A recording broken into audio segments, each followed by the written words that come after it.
Alright, welcome back to Kiesel News. To update the TikTok story, Congress has indeed voted to ban TikTok, and it's now being passed on to the Senate, and eventually Joe Biden, who said that he would ban it. Now, is Joe Biden gonna get blown to smithereens right before he signs the document? I can't imagine something actually happening to TikTok that it's been threatened to be banned so many times. But like I said, if it does get banned, I won't be super butthurt.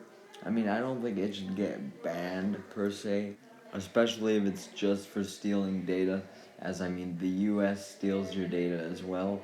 Maybe not to as extreme as TikTok, but there's so much cancerous shit on TikTok. I would at least like to see regulations against it to protect minors or something. If you're over 18 and you just want to watch your favorite mukbang food review creator, though, I don't see the harm in that.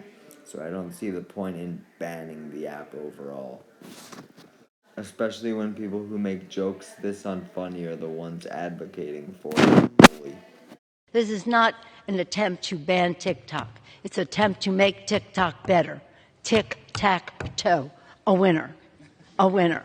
In other news, after the cancellation of Bob Odenkirk's new show Lucky Hank, I'm glad that he's gonna be getting more work after Better Call Saul with Nobody 2, which is expected to film later this year.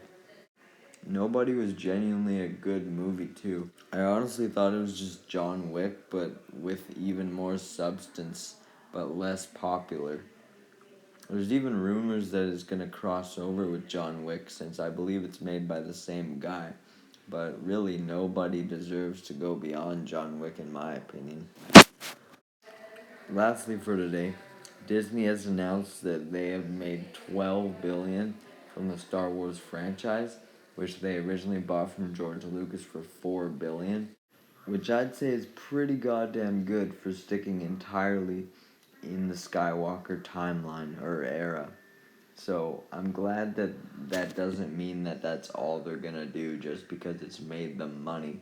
With stuff like the Acolyte coming up in the High Republic, future Old Republic stuff after the Rise of Skywalker. I want to see new eras, and we're still gonna get that despite the absolute fuck ton of money Disney has made from just sticking to the same characters over and over. Even though I've enjoyed a lot of those projects like The Mandalorian, and The Bad Batch recently, I do think that it's time to move on, and I'm hopeful that they'll continue to do that. Especially since Rogue Squadron is officially back in development. Let's go. Rogue Squadron actually sounded like such a interesting idea, focusing on new pilots, new characters, and I really want to see if it's going to take place post Rise of Skywalker or if it's post Return of the Jedi, what the actual story is.